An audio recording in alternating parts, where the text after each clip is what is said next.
Donc, ravi donc d'être avec vous. Et donc, on m'a demandé de parler avec vous de comment on peut imaginer ce qui nous attend avec le changement climatique. Je dirais à l'horizon 10, 15, 20 ans de ce qui est en train de se passer. Donc, d'abord, vous mettre... le changement climatique, c'est un enjeu extrêmement important pour les hommes et les femmes que nous sommes tous. Mais pour le monde agricole, je pense qu'il rentre dans des enjeux autres. Il n'y a pas que le changement climatique comme enjeu important et quelque part, enfin pas nouveau, mais qui prend de plus en plus d'importance. Donc je voudrais démarrer par vous donner, à mon avis, trois gros enjeux que nous avons dans le monde agricole, ou avec lequel nous avons à vivre. Le premier enjeu, il est démographique. On n'en parle pas suffisamment. Vous savez, enfin, j'ai 66 ans. Quand je suis né, en 1956, il y avait 3 milliards de personnes sur la Terre. Quand mon grand-père était né 60 ans à peu près avant, il y avait 1,5 milliard d'habitants. Donc en 60 ans, la Terre avait doublé. Et depuis 60 ans, ça a presque triplé, puisqu'on est 8 milliards aujourd'hui. Et que demain, on sera, où ils seront, je ne sais pas si je serai encore là en 2050, entre 10 et 11 milliards. Donc 3 milliards de plus, entre 2 et 3 milliards de plus, dont 1 milliard tout près de chez nous, en Afrique. Donc c'est le premier grand défi, il faut que la planète puisse nourrir tout ce monde.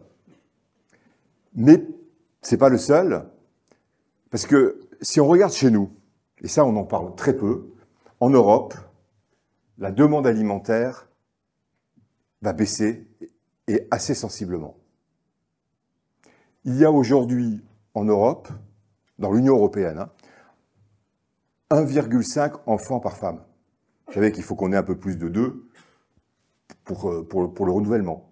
Donc si on n'avait pas d'immigration, la population européenne baisserait très très vite. Alors il y a deux effets qui tempèrent. Bien sûr, il y a une immigration, et on sent bien chez nous qu'on va la faire augmenter. Et puis, on vit plus longtemps. Donc ça tempère. Mais ça a un autre effet. C'est que comme si on vit plus longtemps et qu'il y a moins d'enfants, ça fait une moyenne d'âge plus élevée. Et quand l'âge avance, je vois comme moi beaucoup de têtes blanches, je ne sais pas, mais moi, je ne mange pas de la même manière que je mangeais quand j'avais 35 ans. Et quand je regarde mes jeunes enfants, enfin mes enfants, jeunes adultes plutôt, ils ont 30 ans dans la dernière, entre 30 et 35 ans, ils ne mangent pas du tout comme moi je mangeais quand j'avais 35 ans. Ils ne sont pas du tout véganes, mais ils mangent beaucoup moins de viande que moi je n'en mangeais. Et j'en mange beaucoup moins aujourd'hui que je n'en mangeais avec ma femme quand nous avions 40 ans. Donc il y a des évolutions extrêmement importantes de consommation. Et la consommation en Europe va baisser par ce double phénomène de baisse de population. Vous avez là la carte, vous avez déjà l'Europe du Sud, qui aujourd'hui perd des habitants. L'Espagne, le Portugal, l'Italie perdent des habitants. Ils baissent de population. L'Europe de l'Est, encore plus. Alors eux, ils ont un peu, au contraire, d'émigration. Par contre, l'Europe du Nord a plutôt tendance à croître. Donc ça, c'est un premier phénomène, baisse de population. Deuxième phénomène, évolution de l'âge. Et troisième phénomène, et ça, tout ça, c'est très important quand on est pour le monde agricole, puisque ce sont nos clients. Et le troisième phénomène, vous savez qu'on dit on gaspille à peu près 20% de ce que l'on produit au niveau national. OK. Donc il y a des tas de plans pour baisser le gaspillage. Si on le réduit de moitié, on peut se dire, bon, c'est un objectif correct, on baisse de moitié. Donc on baisse de 10%. Et qu'est-ce que ça veut dire? Ça veut dire qu'on a 10% de notre production qui n'a plus de marché. Donc c'est une évolution majeure dans et qui n'est pas forcément, c'est pas catastrophique, je veux dire. Après, on peut exporter, je crois qu'on ne peut pas comprendre l'évolution globale, c'est pas le sujet d'aujourd'hui, mais j'en parle très très souvent, de l'évolution globale des perspectives de la politique agricole européenne, si on n'intègre pas ces prévisions de diminution de la demande intra-européenne et une augmentation forte de la demande au sud de l'Europe, en Afrique et au Moyen-Orient. Deuxième grand enjeu, la santé publique, la santé, notre santé, et on est aujourd'hui conscient, on n'en était pas conscient moi quand j'étais jeune, ou beaucoup moins, on en parlait très peu, que notre état de santé dépend de ce que l'on mange. C'est aussi pour ça que la France, enfin les Français, s'intéressent de plus en plus à l'agriculture. C'est par des soucis éthiques, etc., mais c'est surtout pour être bien, quoi, pour ma santé. Et cette courbe, je la trouve absolument effrayante, ce graphique. Vous avez là, ça date de quelques années, 2015. Vous avez là les revenus fiscaux par ménage. Hein, donc là, moi, c'est moins de 1 000 €, et là, c'est plus de, je sais plus combien, plus de 5 000. D'accord? Et vous avez là le taux de prévalence de l'obésité. Ça parle tout seul, je vois vos yeux. Ça parle tout seul. Et pour reprendre une formule célèbre, ça nous coûte, outre l'aspect de solidarité, d'éthique, mais ça nous coûte un pognon de dingue, ça. C'est aussi pour ça qu'il y a de plus en plus de politiques de santé qui passent par l'alimentation.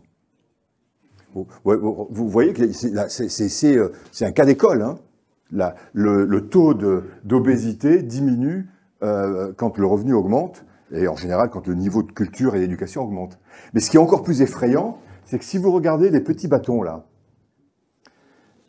c'est les années, alors je ne me souviens plus, c'est entre 97 et 2012.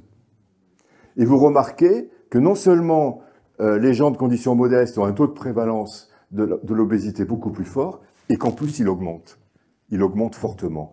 Et que, au contraire, les gens qui ont des revenus plus élevés, donc en général des niveaux de formation plus élevés, ce taux n'augmente pratiquement pas.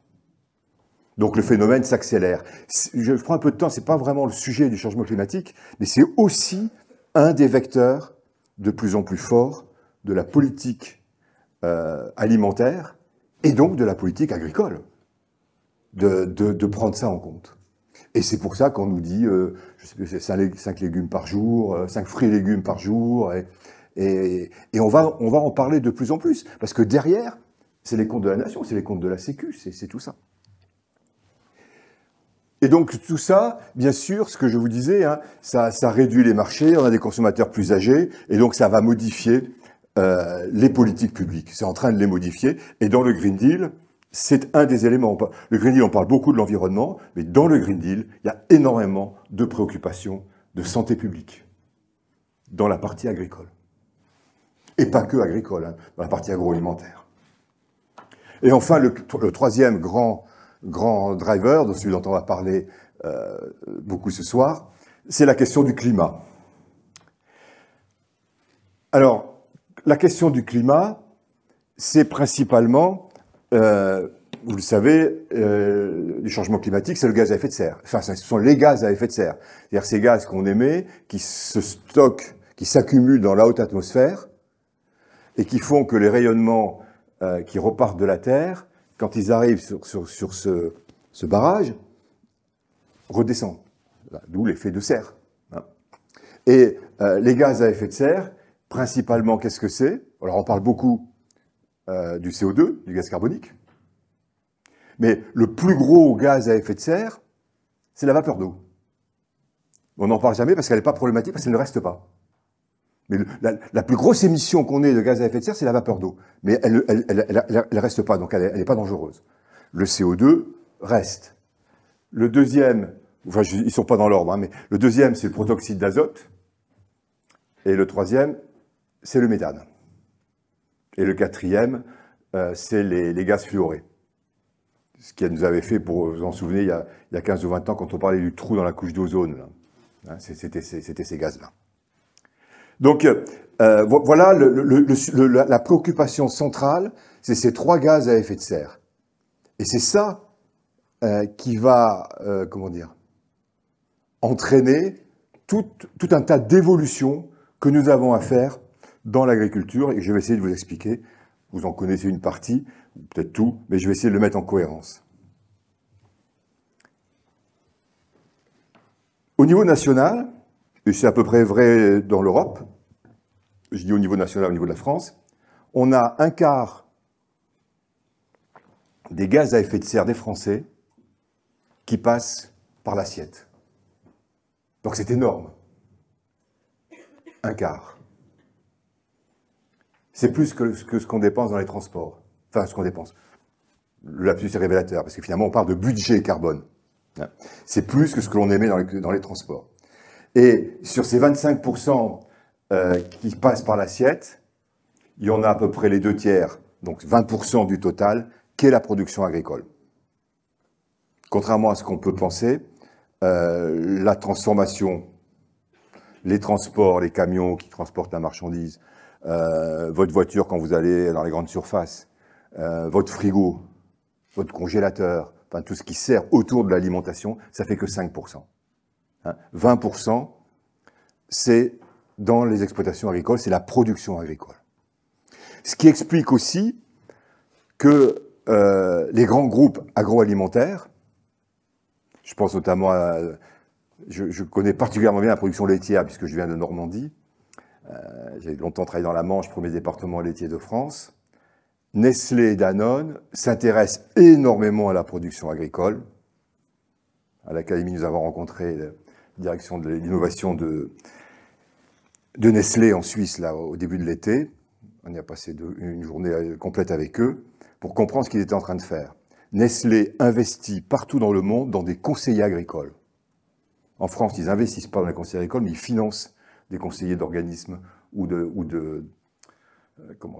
conseillers indépendants pour accompagner les agriculteurs. Pourquoi? Pour diminuer les gaz à effet de serre de la production, parce que ça rentre dans leur propre bilan carbone et ça pèse 30 à 40% du bilan carbone global de Nestlé, premier groupe agroalimentaire mondial. Donc ça veut dire que, j'insiste lourdement là-dessus, parce que c'est absolument important en soi, et c'est un enjeu tel pour l'économie, pour la décarbonation de l'économie, que les groupes industriels de votre travail, vos clients, vont s'intéresser de plus en plus à ce que vous faites et à la façon dont vous avancez. Et je ne sais pas, mais les groupes de distribution, les coopératives, vont être aussi confrontés à ça, par rapport à leurs propres clients et par rapport à leurs propres fournisseurs que vous êtes dans la relation économique. Donc ça, cette question de changement climatique va changer les pratiques, on va un petit peu l'aborder. Par ailleurs, et l'exercice, en parler cette année, c'est très simple, ça augmente les niveaux d'incertitude de rendement et de prix. Et je crois qu'on n'est qu'au début de l'histoire, enfin j'en suis absolument convaincu. Ça va modifier les équilibres commerciaux mondiaux. Le réchauffement climatique est défavorable, globalement, pour la production dans un certain nombre de régions, dont la nôtre. Par contre, il y a des régions, je pense notamment la Russie et les bords de la mer Noire, sur lesquelles c'est plutôt favorable. Et il y a des départements de France sur lesquels c'est plutôt favorable. Donc ça modifie complètement. Alors c'est assez imperceptible, parce que on se réveille pas un soir, enfin on se couche pas un soir dans une situation et on se réveille le lendemain dans une autre. C'est très progressif et très lent. Et donc, ça va bien sûr être amené à modifier les politiques publiques. Et encore une fois, l'évolution de la politique européenne est complètement liée à ça. Alors, face à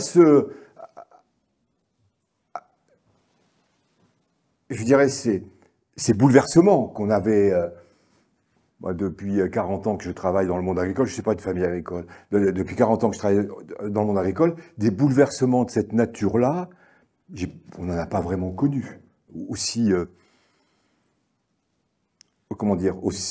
grand et dans des perspectives aussi longues de durée.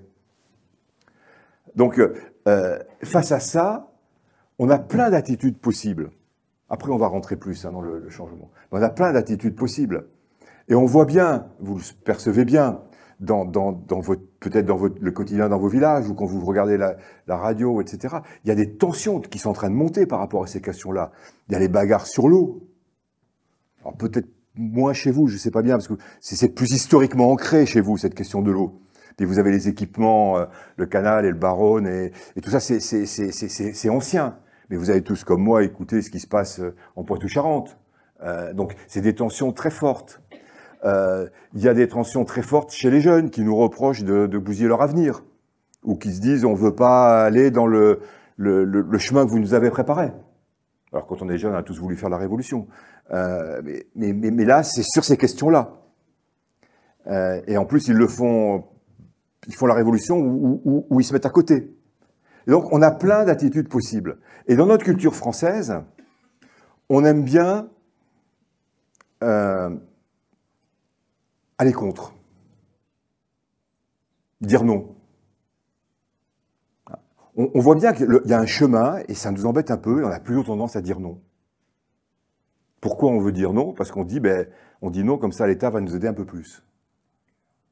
Et puis on a un autre effet qu'on vit complètement, notamment par exemple sur l'histoire de l'irrigation, c'est qu'il y a des effets d'amplification, il y a des points qui sont mis en avant, dont on parle beaucoup, beaucoup trop, d'autres dont on ne parle pas, et ça donne des idées fausses aux gens qui ne connaissent pas grand-chose sur ces domaines. Et nous, on se fait, alors là-dessus, on est au courant, mais il y a d'autres domaines auxquels on ne connaît rien, on se fait avoir de la même manière, par ces effets. Et donc, je crois que je voudrais 2-3 éléments. Il y a la première chose, donc ce que je viens de vous dire, c'est ce qu'on appelle, ce terme qui devient à la mode, l'éco-anxiété.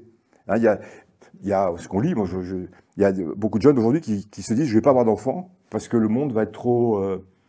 D'abord, je ne veux pas contribuer à accélérer la fin du monde, et le monde de demain va être difficilement vivable. Bon, voilà. Il y en a au contraire d'autres qui sont dans un déni, dans dire tout ça c'est pas vrai, c'est du complotisme, c'est dur. Voilà. Il y a ces phénomènes assez classiques, mais et vous vous retrouvez, le monde agricole, on se retrouve souvent au nœud de ces tensions qu'on retrouve dans les critiques sur nos façons de cultiver, sur l'eau, sur l'utilisation de certaines techniques. Tout ça, c'est ça qu'il y a derrière.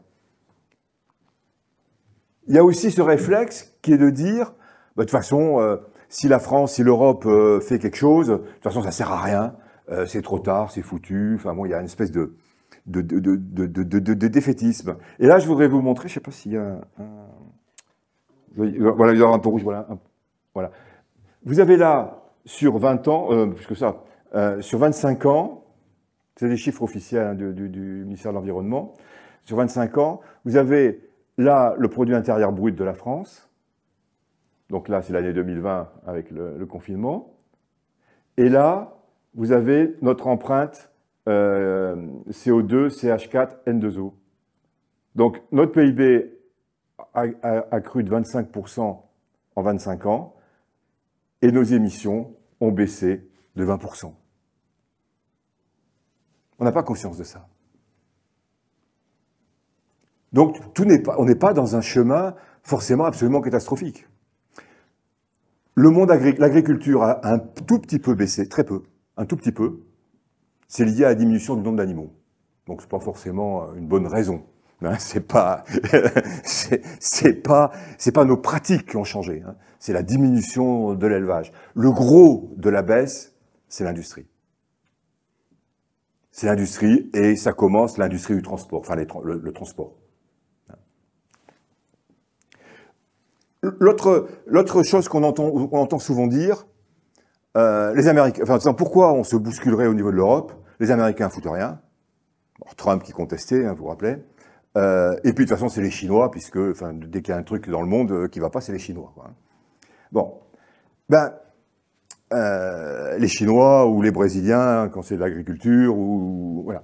Vous avez là, c'est pareil, ces rapports là du ministère de l'Environnement. Vous avez une évolution pardon, oui, verticalement c'est l'évolution, mais horizontalement, vous avez l'empreinte carbone par habitant. Peu importe, hein, c'est en tonnes équivalent carbone par habitant. Là, vous avez 5, 10, 15, 20. Donc là, vous avez la France, donc on est à peu près à 5. Ce qu'il faut retenir, c'est que les États-Unis ou le Canada, l'Amérique du Nord, c'est 3 fois plus. Hein, ils émettent, effectivement, 3 fois plus que nous par habitant. Et vous prenez le Mexique ou le Brésil, ils émettent moitié moins que nous. Moitié moins que nous. Par contre, quand vous regardez verticalement, je ne me souviens plus, voilà, c'est entre 2005 et 2020. Sur 15 ans, comment ça a évolué? Donc là, vous retrouvez pour nous, le zéro, il est là.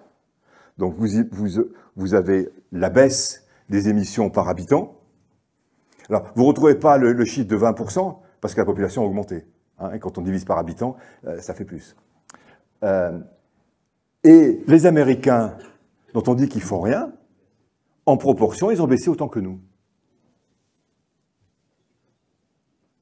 Les Chinois, les Indiens, enfin en gros les pays émergents, hein, le Brésil, ils émettent moins que nous, maintenant à peu près autant d'ailleurs la Chine, mais pas plus que nous par habitant. Par contre, évidemment, ils ont beaucoup augmenté avec leur développement économique. Et c'est toutes les discussions qu'il y a dans les COP là qui viennent de se terminer en Égypte. C'est ils disent vous êtes bien gentils, vous. Mais vous avez fait, et vous n'allez pas nous interdire, nous aussi, de nous développer. Et puis les pays les moins avancés, c'était l'objet de la COP à Sharm el-Sheikh, qui était de dire, bah, vous avez contribué, vous les pays développés, à faire un monde pollué quelque part. Enfin, il faut que vous nous aidiez, il faut que vous nous aidiez financièrement à ce qu'on ne fasse pas le même chemin que vous. Hein? Et puis vous faites un autre chemin. Alors on voit bien que, en fait, les nouvelles ne sont pas totalement noires. Hein. Les choses évoluent d'un pays, enfin dans le temps. Alors maintenant, qu'est-ce qu'on nous annonce? Qu'est-ce qu'on nous annonce au niveau de la France sur le changement climatique? Vous avez là des prévisions longues, hein, donc 2050, 2070 et 2100, dans une hypothèse en bas pessimiste, hein, c'est-à-dire en gros croissance, j'aime pas bien qu'on met croissance parce que ça sous-entendrait que l'autre c'est décroissance, ce qui n'est pas le cas, mais c'est croissance des émissions, c'est-à-dire qu'en gros on fait rien, quoi. On continue comme on est, et on arrive là, alors vous voyez les couleurs, bon bien sûr les couleurs, vous avez là, là le plus foncé, on est à 5 degrés, hein, donc chez vous ça fait 5 degrés. Partout en France, hein. Chez moi un tout petit peu moins, mais 4 degrés. Alors vous voulez dire 4 degrés en Normandie, on n'est pas forcément malheureux. Mais c'est une grosse bêtise.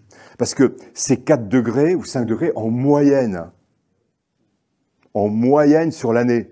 Et quand on dit au niveau des COP, là, 1,5 degré au niveau du monde, c'est en moyenne sur la planète. Les 2 tiers, c'est de l'océan, qui se réchauffe moins. Qui se réchauffe, mais qui se réchauffe moins. Donc on peut dire, mais 1,5 degré, pourquoi on fait tout ce foin pour 1,5 degré? Mais non, 1,5 degré en moyenne, ça veut dire sur certains territoires 4, 5, 6 degrés. Voire plus, 10 degrés à certains pics. Et le scénario qui correspond à la stabilisation, ça correspond quand même chez vous à des augmentations de 2 ou 3 degrés. Hein. Aujourd'hui, on dit qu'on est entre 2 et 3 degrés, hein, qu'on n'est pas sur la feuille de route de la COP de Paris, l'accord de Paris. Et donc là, dans le scénario pessimiste, c'est le nombre de jours de température supérieure à 35 degrés. Donc sur la période 76-2000, donc où il y en a 1 ou 2 jours, hein, dans le pourtour méditerranéen, et puis jamais sur la moitié nord de la France. Et dans les hypothèses défavorables en 2000, je ne sais plus combien, 2070, on arrive à un peu plus d'un mois avec des températures supérieures à 35 degrés. Donc un changement absolument phénoménal. Donc premier élément, ce qu'on nous annonce, c'est une augmentation de la température. Mais avec des différences d'une région à l'autre du territoire. Donc, ce qui veut dire, j'arrive déjà à une de mes premières conclusions, il faut que chaque territoire fasse faire, enfin travaille, ça c'est pas vous, hein, mais enfin ça peut être la coopérative, ou travaille pour voir ce qui se passe. On a beaucoup de microclimats, y compris même dans un tout petit périmètre. On sait bien les endroits gélifs, pas gélifs, etc. Tout ça va changer. Et donc aujourd'hui, l'INRA et d'autres ont développé des modèles qui, alors les modèles, ils peuvent se gourer, hein, mais d'essayer de voir ce que ça peut faire. Donc première chose, augmentation de la température. Et ça, on en est, enfin, ils en sont absolument. Alors, vous avez des choses bizarres, par exemple, je ne me demandez pas pourquoi, j'en sais rien.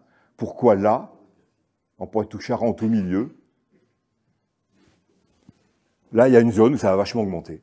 Pourquoi? J'en ai pas la moindre idée. Aucune idée. Bon, là, bien sûr, on sait bien, c'est l'altitude. Hein. Deuxième effet. Pardon? Alors,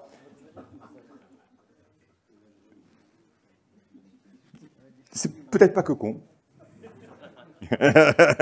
Mais là, et là, moi je connais des gens qui plantent de la vigne. Alors, du vin blanc, hein, pas du vin rouge.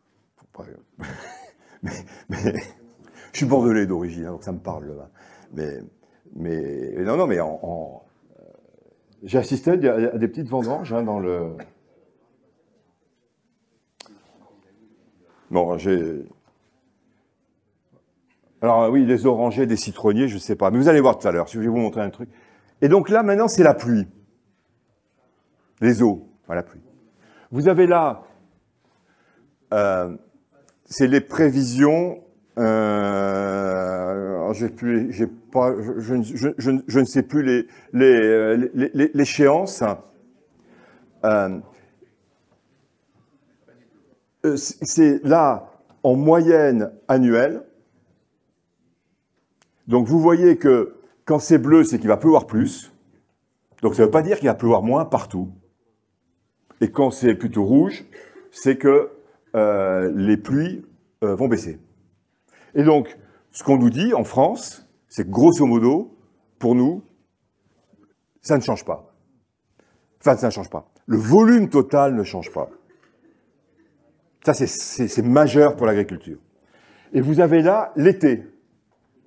Et donc, le volume total ne change pas. Et là, c'est la baisse des pluies pendant l'été sur une diagonale sud-ouest de la France. Et donc, ça veut dire que s'il pleut autant sur l'année et qu'il pleut davantage, et qu'il pleut moins pendant l'été, ça veut dire qu'il va pleuvoir davantage au printemps et à l'automne. Tout ça, c'est pas bon pour l'agriculture. C'est pas bon du tout. Hein, on se comprend, je n'ai pas besoin de vous le démontrer à vous, ça. Je n'ai pas besoin d'expliquer. Voilà. Alors, vous anticipez sur ma diapo suivante. On connaît. Regardez, ça c'est cette année, hein, l'année 2022. Vous avez la température. Donc, le trait, c'est la référence qui est la moyenne 81-2010. Et vous avez en rouge, au niveau national, parce que j'ai un truc à Toulouse, non, ça c'est au niveau national. Vous avez au niveau national, donc en rouge, c'est quand c'est plus chaud, et en bleu, quand c'est plus froid. Hein, on a eu un petit épisode au mois de septembre, là, juste après l'été, il a fait un petit peu plus froid. Et puis, bien sûr, le gel du mois d'avril. Le gel du mois d'avril, hein, qui n'arrange pas du tout. Et en gros, regardez ce que ça fait. Là, c'est la même hein, que je vous ai remontée. Et donc là, vous l'avez ce que ça fait en nombre de degrés. Eh bien, 2,5 degrés de plus l'été. En gros, c'est ce qu'on nous annonce comme les étés normaux demain. C'est ce qu'on vous dit, on connaissait déjà. Ben oui, l'année 2022, alors ça ne veut pas dire que tous les étés vont être comme ça, hein, mais c'est ce qu'on nous annonce comme été moyen dans 20 ou 30 ans. comme été moyen. Donc ça vous montre sans grande démonstration l'ampleur des changements qu'il va falloir qu'on fasse. Hein, de ce qu'il va falloir qu'on fasse. Alors, qu'est-ce que ça veut dire au niveau du climat? Vous avez là les grands climats de France, le climat méditerranéen, pour ce qui vous intéresse, et regardez ce que ça va être en 2100, d'après leurs prévisions. Et là, vous retrouvez la poche où il fait chaud, là, tout à l'heure. En gros, un tiers de la France en climat méditerranéen. Et ça veut dire une partie du pourtour méditerranéen en climat quasi aride. Alors, Maghreb, tout n'est pas... J'ai vécu dans le Maghreb, moi. Tout le Maghreb n'est pas aride. Hein. Et je vous rappelle que le Maghreb, c'était le grenier à blé des Romains. Hein, c'était le grenier à blé des... Mais oui, oui. Et j'ai passé l'été en Algérie. L'été, à 6 h du matin, il fait 35 degrés. Hein. Ben, on vit, hein, mais c'est autre chose. Voilà. Et là, on parlait tout à l'heure des chameaux. Là, ce n'est pas les chameaux, mais regardez la probabilité de chercher quelque chose qui illustre la probabilité de présence du chêne vert. Donc le chêne vert, pour moi qui suis aujourd'hui en Normandie, etc., c'est vraiment le symptôme du Midi. Pas le symptôme, le symbole. Le symbole du Midi. Regardez ce qu'il nous raconte pour 2100. Donc c'est les probabilités. Hein. Ouais, je vais en planter dans mon jardin, parce que je trouve que c'est bon, le chêne vert. Moi, j'habite par là. Donc le chêne vert, on va en trouver partout. C'est pour vous montrer. Mais alors bon, le chêne vert, c'est emblématique. Enfin, c'est symbolique. Je vous montrerai la carte des hêtres. C'est le contraire. Les hêtres vont quasiment disparaître de France. Donc c'est un enjeu, je vois ça un peu par mes collègues forestiers de l'Académie, sur les arbres, parce qu'on peut changer les cultures, c'est compliqué, mais on peut les changer les cultures annuelles. Mais les arbres, les forêts, c'est considérable ce qui va se passer. C'est majeur ce qui va se passer, ces évolutions. Parce que les arbres, ils ne se déplacent pas. Enfin, la forêt se déplace au sens, comment dire, ça se ressème, mais un arbre ne bouge pas. Donc, c'est un enjeu absolument phénoménal. Et on verra, au bout du bout, vous vous sentez bien que tout ça, sur la production agricole, c'est majeur. Et c'est majeur, et c'est relativement inconnu. Parce qu'on rentre dans un monde incertain, d'un contexte qu'on n'a jamais connu. Qu'est-ce qu'on nous annonce? Ça, ce sont les assureurs. Donc, c'est à prendre avec intérêt, mais ce sont les assureurs. Ils nous annoncent, à l'horizon, je ne sais plus, c'est pas très loin, ouais, c'est 2050. Là, c'est l'augmentation des sécheresses, donc plus 60% de sinistres de sécheresse. Et donc vous avez là, en fonction de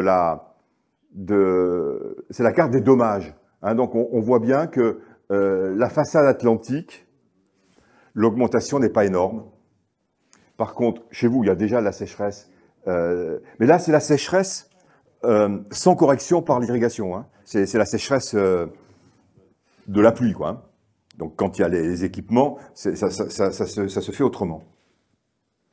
Et ça permet d'ailleurs de voir que pour une part, il y a des simulations qui commencent à sortir, qui montrent que pour la façade atlantique, là, ce ne serait pas forcément défavorable, le changement climatique. Et vous savez par ailleurs que quand le taux de CO2 augmente, c'est bon pour l'agriculture, ça. Hein.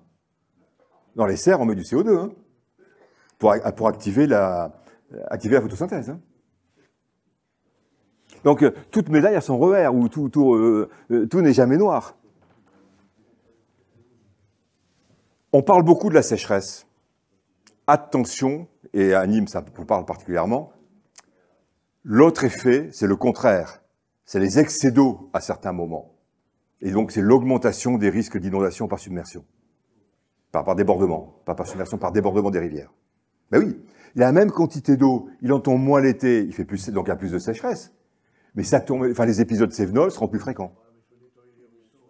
Alors, après, il faut effectivement, et c'est toute la question, ça se joue, tout ça sur la question aussi des stockages de l'eau. Il y a le stockage de l'eau, il y a aussi des effets tampons, quoi, hein, dans les, voilà. Donc là, vous avez donc une augmentation des effets. Et là, par contre, la façade atlantique est particulièrement touchée, et votre région également.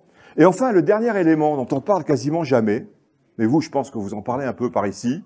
Nous, en Normandie, j'ai été un moment élu local, il y a 4-5 ans, on a commencé à travailler sérieusement sur ces questions, c'est l'élévation du niveau de la mer.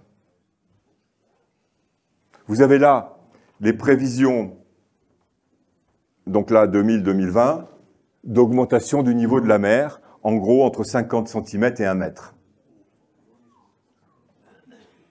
Je sais que chez moi en Normandie, il commence à y avoir des simulations pour voir quelles sont les zones qui vont être inondées, notamment, bien sûr, moi je suis dans une région moins touristique que la vôtre, mais quand même la Normandie est une région très touristique par rapport au problème des habitations. Hein. Des habitations, sachant que avec cette élévation du niveau de la mer, bon, il y a quelques ouvrages qui sont faits, mais qui sont pour moi un amusement temporaire. L'État ne va pas lutter contre la mer, contre la modification du trait de côte. Hein, donc c'est un élément, et je pense que vous avez une partie non négligeable du territoire qui est à moins d'1 mètre au-dessus du niveau de la mer. Donc c'est un enjeu aussi considérable. Alors, à partir de là, où est-ce qu'on veut aller? Qu'est-ce qu'on veut faire? Parce que c'est important de simuler, c'est important d'anticiper, mais c'est pour faire quelque chose. Alors, le premier élément, c'est cette orientation, de mon point de vue majeur, de la politique européenne, la neutralité carbone en 2050, pour limiter les effets des gaz à effet de serre. Et j'insiste là-dessus, cette décision de neutralité carbone en 2050 a été prise par tous les États européens. C'est-à-dire que la France a voté pour. Il y a un pays, je crois que c'est la Hongrie, qui a demandé un moratoire. Mais c'est pas du tout une mesure technocratique, c'est une décision politique des chefs d'État juste après les dernières élections européennes. Et donc, qu'est-ce que ça veut dire, neutralité carbone en 2050? Ça veut dire qu'en 2050, on n'émettra pas plus, enfin, l'objectif, c'est de ne pas émettre plus de gaz à effet de serre que ceux qu'on est capable de stocker. Or, on ne peut stocker que du carbone. Le méthane et le protoxyde d'azote, quand ils sont émis, on ne sait plus les stocker.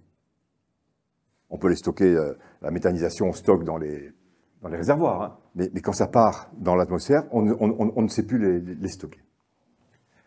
Et donc, cette neutralité carbone, quelle est la ligne de la France? Quel est le budget carbone? Quel est le chemin défini par la France?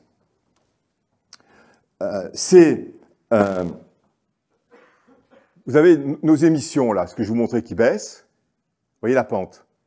Donc la pente, si elle continue comme on est aujourd'hui, on est là. L'objectif de la neutralité carbone, c'est ça. Donc là, 2020 a beaucoup baissé, bien sûr, puisqu'on est tous restés chez nous, sauf vous, les paysans qui avaient pu continuer à travailler.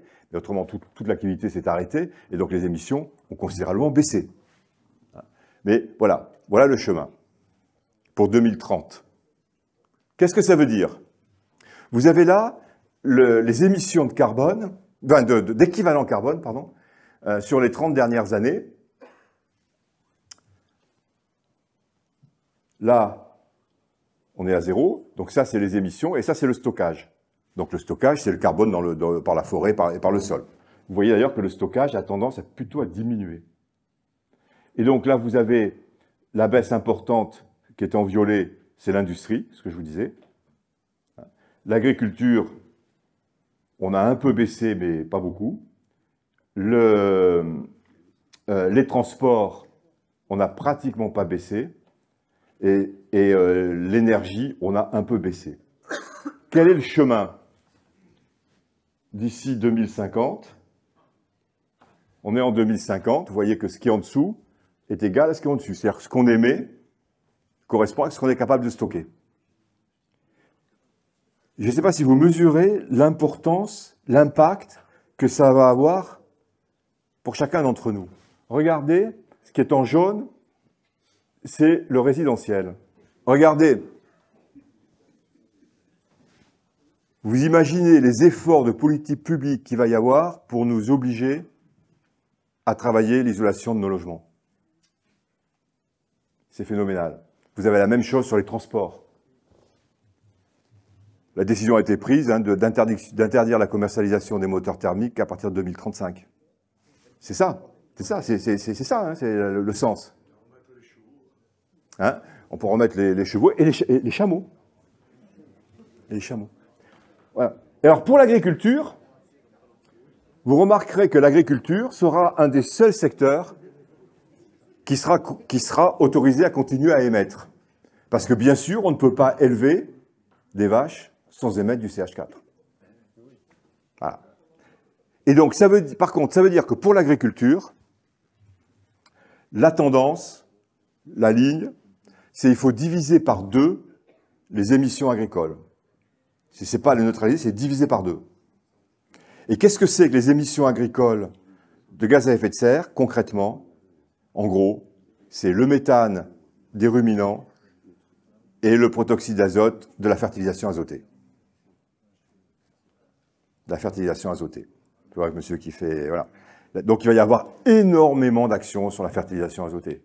Vous vous rappelez la tentative qu'il y a eu de taxe sur les engrais azotés? C'était ça derrière. C'était ça. Alors, et il va falloir doubler le stockage du carbone. Or, on ne peut stocker du carbone, donc par la biomasse, il faut fertiliser et il faut arroser. S'il n'y a pas d'eau, c'est pas vous que je vais apprendre qu'il n'y a pas de production. Donc c'est toute l'ambiguïté dans laquelle on est. Alors ça veut dire quoi pour les agriculteurs? Donc ce que je vous disais, pour vous, il y a 2 choses. D'abord, c'est contribuer à l'atténuation du changement climatique. C'est ce que je venais d'expliquer. Diviser par 2 les émissions de gaz à effet de serre, multiplier par 2 le stockage de carbone. On va voir un peu ce que ça veut dire en termes de... Mais par exemple, vous êtes peu des éleveurs, ou pas des éleveurs ici, mais le rumen de la vache, elle va continuer à rôter du CH4. Hein, on peut faire que ce qu'on veut, ou les moutons, je sais que vous avez des moutons, ils en font moins, mais ils en font pareil. Enfin, alors, il y a, on pense que par la génétique, il y a quelques voies. Il y a quelques voies par la composition du rumen. Donc, vous pourrez un peu, sans doute, jouer sur les microbiotes dans le rumen. Il y en a qui sont moins méthanogènes. Enfin, il y a des bactéries qui sont moins méthanogènes que d'autres. Et surtout, jouer sur l'alimentation. Jouer sur l'alimentation pour qu'il y ait moins d'émissions de méthane. Et jouer sur les systèmes de production. Parce qu'il y a des façons d'élever, hein, notamment le taux de renouvellement, etc. Il y a des qui sont moins émettrices. Et doubler le stockage de carbone, je vais voir après.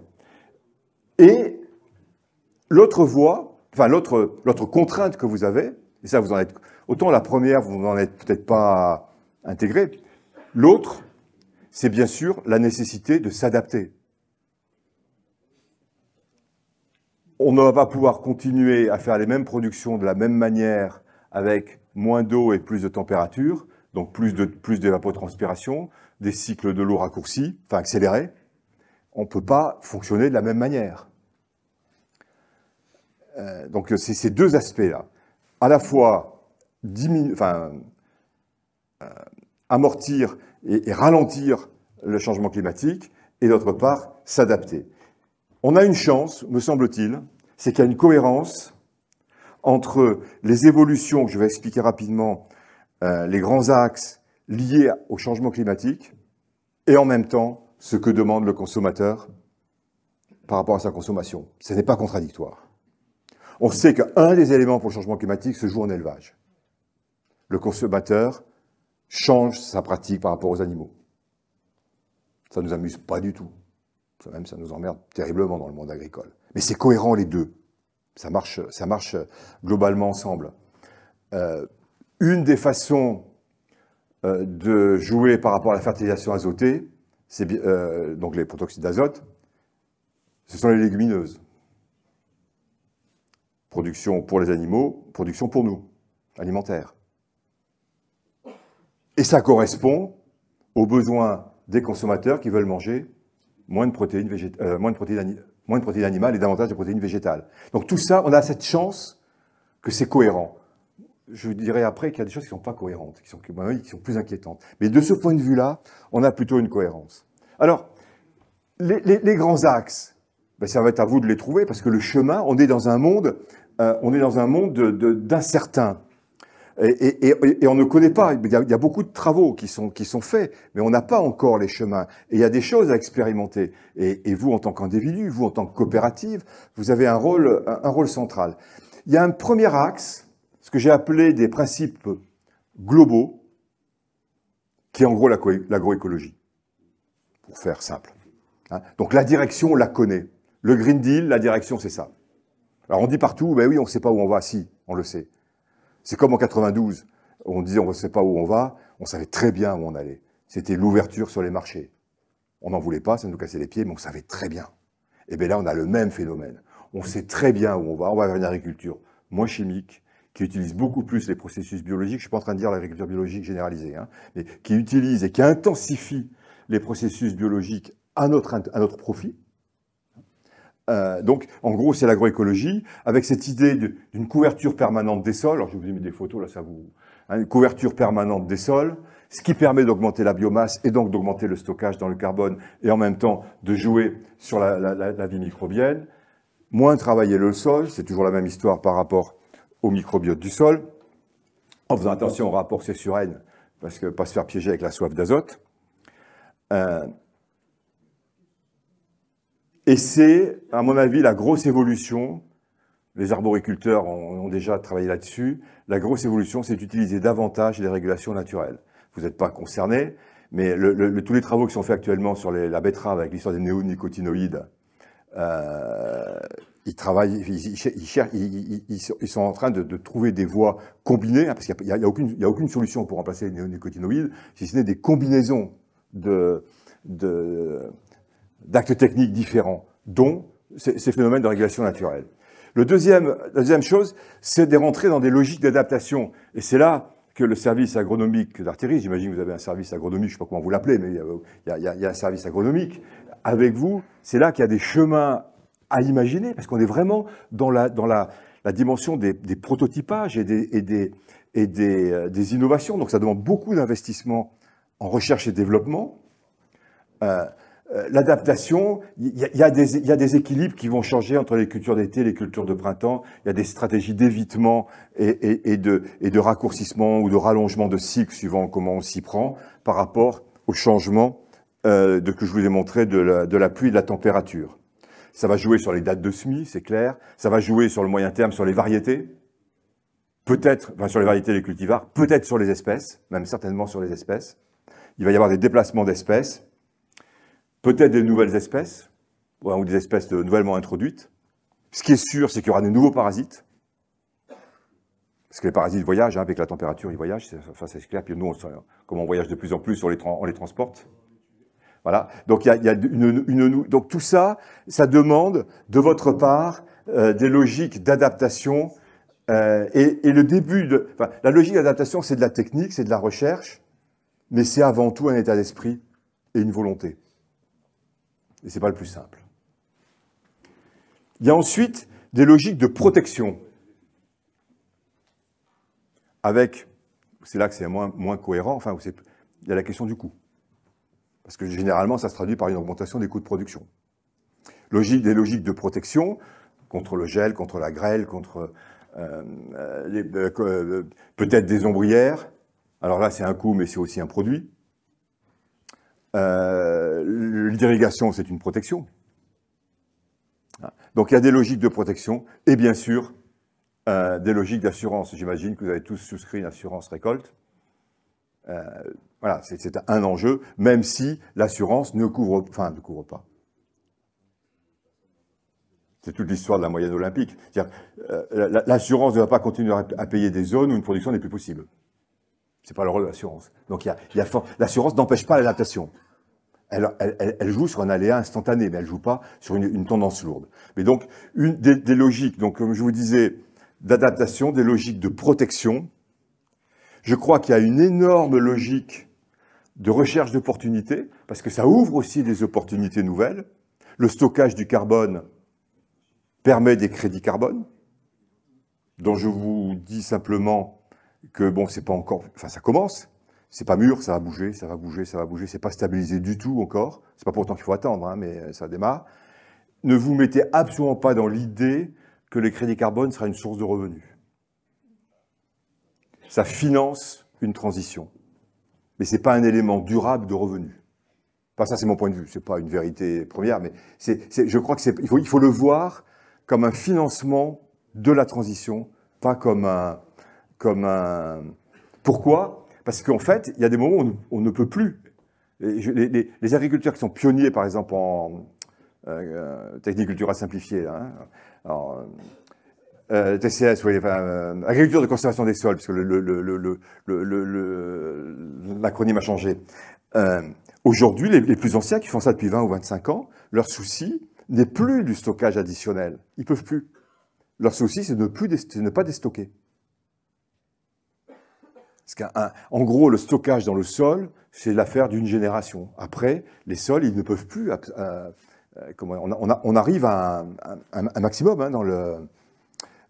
voilà. Donc, il y a des nouvelles opportunités de culture. Hein, on parlait des légumineuses. Bon, on veut comment importer... Enfin, on veut moins importer de soja. Donc, c'est... des sources de protéines pour l'alimentation animale, ça ouvre des possibilités.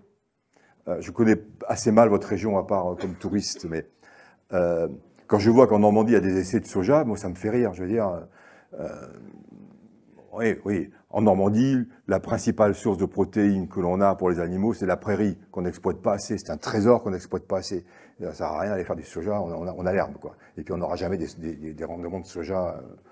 Enfin, peut-être avec des variations, des variétés mais aujourd'hui non. Donc, vous avez des recherches d'opportunités, des opportunités de marché. Donc là, évidemment, les légumes secs, mais il y en a sûrement d'autres, ces opportunités de marché, qui s'ouvrent, qui se créent. Et puis, il y a une logique énorme d'innovation. J'aurais dû mettre au pluriel, d'ailleurs, innovation. Des logiques d'innovation qui, à la fois scientifiques, d'organisation, de façon de travailler. Je vous juste, bien sûr, la robotique,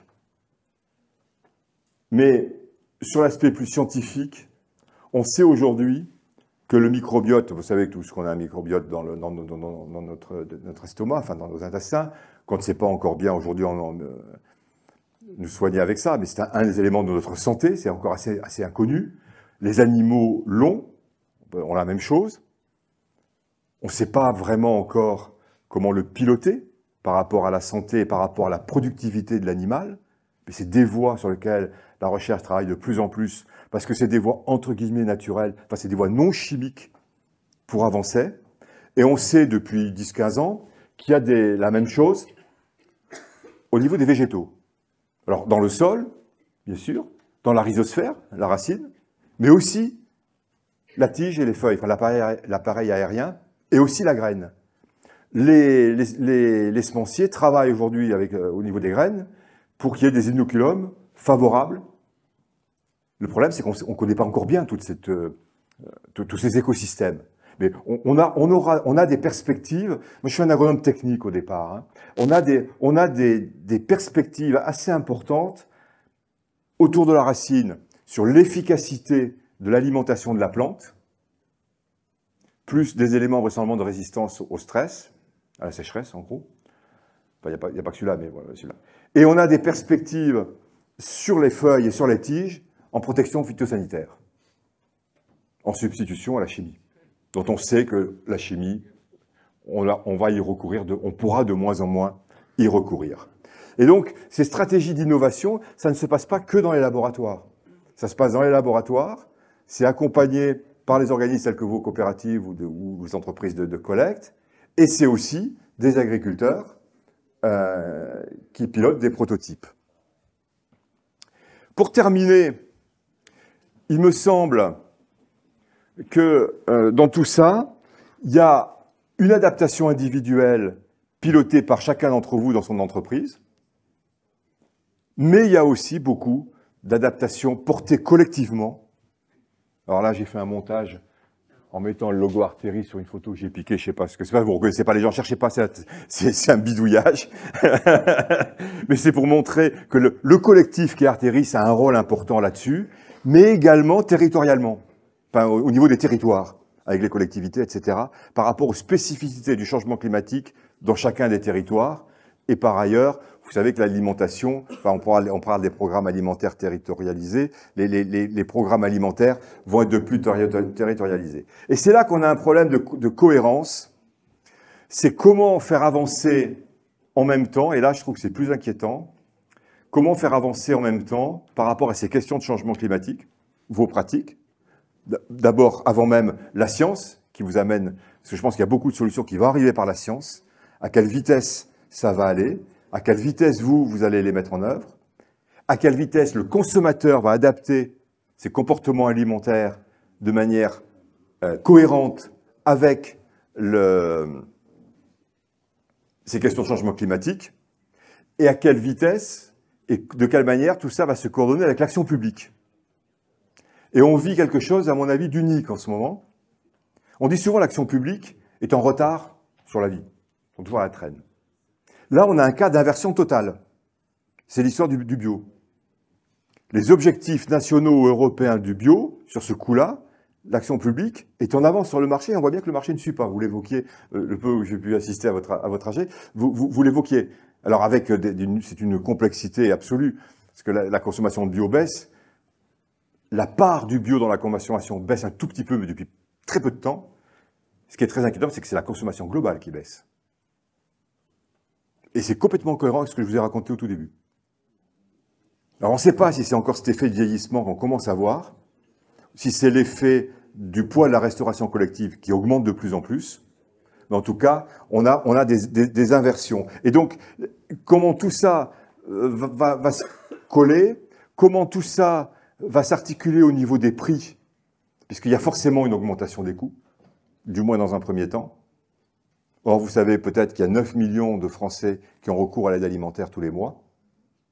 Donc le coût de l'alimentation devient une vraie question de politique publique. Ce n'est pas pour autant qu'il faut que vos marges diminuent. Donc voilà, là-dessus, il y a une grosse question de cohérence. Et pour terminer, voilà, ce qui me semble, c'est que derrière tout ça, il y a un chemin à inventer. On sait à peu près où on va, on connaît la direction dans laquelle on va, mais il y a un chemin à inventer qui n'est aucune de ces deux photos. Il ne faut pas croire que c'est le tout technologique. Et contrairement à ce que pensent nos amis écolos intégristes, tous ne sont pas intégristes fort heureusement, la solution n'est pas non plus de revenir à la pioche ou à la bêche. Vous pensez que c'est ça la solution? Ah, d'accord. Non, mais il y en a qui croient ça. Il y en a qui croient ça, que la solution c'est ça. Il y a même un ministre qui a dit que la solution c'était de revenir à l'agriculture des grands-parents. Non. Une agriculture moins chimique, plus naturelle, c'est une agriculture beaucoup plus technique et beaucoup plus innovante. Ce n'est absolument pas un retour en arrière. Absolument pas. Et bon, moi je suis mais je suis optimiste sur cette évolution et sur les perspectives de notre agriculture. Pourquoi? Parce qu'on le prend par tout ce que l'on veut, on continuera à manger 3 fois par jour, on mangera peut-être pas la même chose, peut-être pas produite de la même manière, mais on continuera à manger des produits agricoles, et donc l'agriculture est un secteur, stratégique, parce qu'il nous nourrit, parce que c'est une des solutions du changement climatique, et parce qu'il y a tout un pan dont je n'ai volontairement pas parlé du tout, c'est toute la question énergétique, sur laquelle l'agriculture est aussi